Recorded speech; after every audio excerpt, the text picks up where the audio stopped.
3 kişi götürüp atkanın görüp atasыңар бирөөлө. Мына ар бирибиз 90-дон чыкканда эле канча килограмм экенин эсептеп көргүлө. Бул эмне десеңер, бетонный стойка.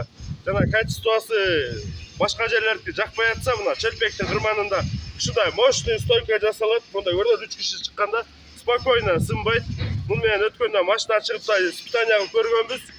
Эгерде поляларгарды, огороддук участоктормду курчайм десеңиздер, ушундай бетон стойкалар бар. Болгону 350 сом, ичинде 3 штук гладкий арматура бар этилип, токулуп жасалган.